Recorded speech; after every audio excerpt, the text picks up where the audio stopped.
দূরিতে বহুত কিছু ঠিক আছে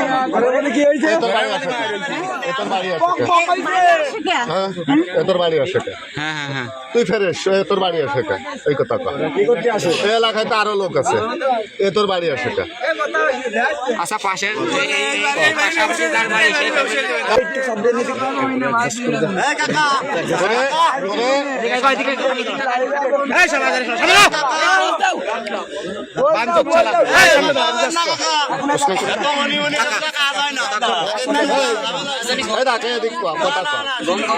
তুই যে কষির আমি ভালো রমজান মাসে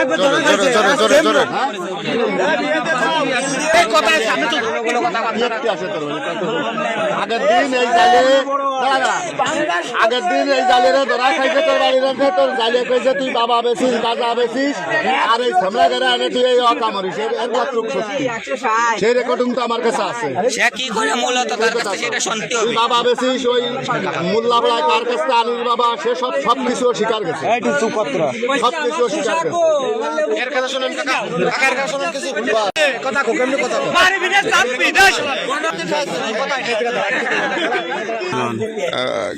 কিসের টাকা কয়টার সময় রাত কয়টার সময় টাকা নিতে আসছে 8:30 9টার সময় এখন বাজে কয়টা এটা তার কি স্বামী আছে তার বাড়িতে কি তার স্বামী থাকে তাহলে আপনার বিরুদ্ধে বারবার একই অ্যালিগেশন কি জন্য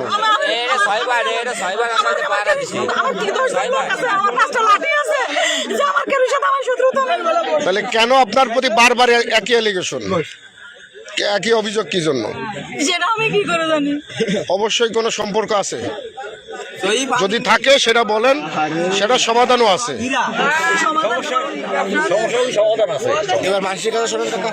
আচ্ছা কি ঘটনা কি হয়েছিল রুবেলের কাছ থেকে কি নিয়ে আসেন আপনি জোরে বলেন আর কি এইগুলো কি গাঁজা কি আপনি বিক্রি করেন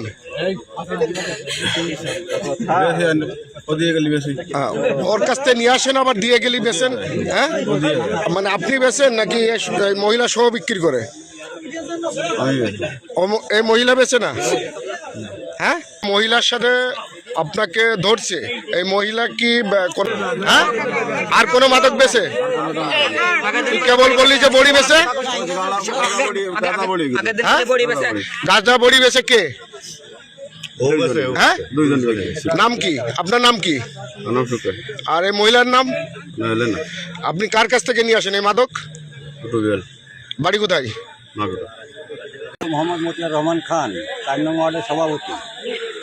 বিএনপি এই মহিলাকে আগে একবার ওয়ার্নিং দেওয়া হয়েছে কিন্তু মানে না তারপরে আবার ধরে এই মহিলা ইয়াবা গাঁজা দেহ ব্যবসা বিভিন্ন রকমের অন্যায়ের পর অন্যায় অত্যাচার করতে পারে এবং এই অঞ্চলের ছেলেমেয়েগুলো যুবক ছেলেমেয়েগুলো নষ্ট করে আপনারা এখন কি প্রতিকার চাচ্ছেন আমরা এখন আইনের আশ্রয় দিতেছি আইনের আশ্রয় দিয়ে আপনি কি প্রতিকার চাচ্ছেন আর যাতে না হয় এমন কাজ বিশ্বাস বলেন আমি আব্দুল রশিদ বিশ্বাস 3 নম্বর ওয়ার্ডের সভাপতি এই মহিলাকে আগে একদিন ধরা হয়েছে ধরা হওয়ার পরে এদেরকে আমরা হোল্ডিং দিয়েছি হোল্ডিং দেওয়ার পরে আমাদেরকে ভয় দেখায় যে আমাদেরকে কিছু বললে আমি হলো পুলিশের আশ্রয় নিয়ে তোমাদেরকে ফাঁসাই দেবো তারপরে আমরা তাদের ছাড়িয়ে দেওয়া হয়েছে ছাড়িয়ে দেওয়ার পরে ইতিমধ্যে আজকে আবার এই হাতে নাতে ধরা খাইছে ইনি গাঁজা ইয়াবা এই যে খদ্দেররা আসে এর কাছে এই খদ্দেরদের কাছে এই ইয়াবা গাঁজা বিক্রি করে এবং দেহ ব্যবসা করে আপনারা কি প্রতিকার চাচ্ছেন আমরা এর প্রতিকার চাচ্ছি আইনের মাধ্যমে সুসংগঠিতভাবে যে কাজের এর বিচার হয় আমরা সেই বিচার চাই এই মূল বিচার চাই আমাকে বিস্তারিত জানাবেন এইখানে এই মেয়ে লোকে মাদক ব্যবসা করে হ্যাঁ জ্ঞানের ছেলে পেলে লোকে কোনো ঠিক হই না আর ধরতে গেলে আমাদের লোকে মার দেবে আমাদের গ্রামে অশান্তি এই জন্য ধরা করা হয়েছে আমি ধরে আমি খেদা দিতে কি শুধু মাদকের ব্যবসা করে নাকি অন্য দেহ ব্যবসা করে সব ব্যবসায়ী করে আপনাদের এলাকার লোকজন বা আপনাদের যারা মাতুব্বার আছে তারা এই বিষয়ে কোনো কি পদক্ষেপ নিয়েছে পদক্ষেপ নিতে গেলে পারে এই লোকে কেস করে তাদের নামে কেস করে। আপনারা এখন চাচ্ছেন কি?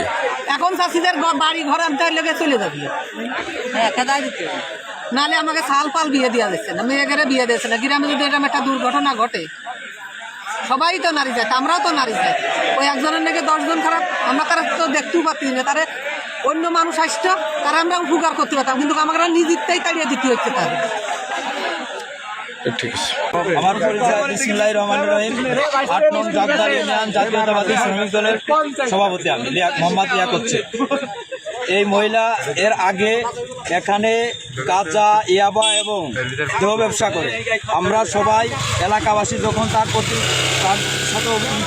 অভিযোগ করতে যাই তখন সে বলে আমারা কিছু বললে আমি প্রশাসনের মাধ্যম দিয়ে তোদের নামে রেপ কেস করবো। এবং এর আগেও একটা রেপ কেস এভাবে আমরা যখন তাকে শাসিত করতে গেছিলাম তখন সে রেপ কেস করেছিল। তাই আমরা বাংলাদেশ সশস্ত্র বাহিনী এবং বাংলাদেশ আইনের মাধ্যমে তাকে এখান থেকে একবার উচ্ছেদ করতে চাই। সে আমার এই 4 নম্বর ওয়ার্ডে থাকতে পারবে না। এখানে কোনো দেহ ব্যবসা চলবে না। দেহ ব্যবসা করলে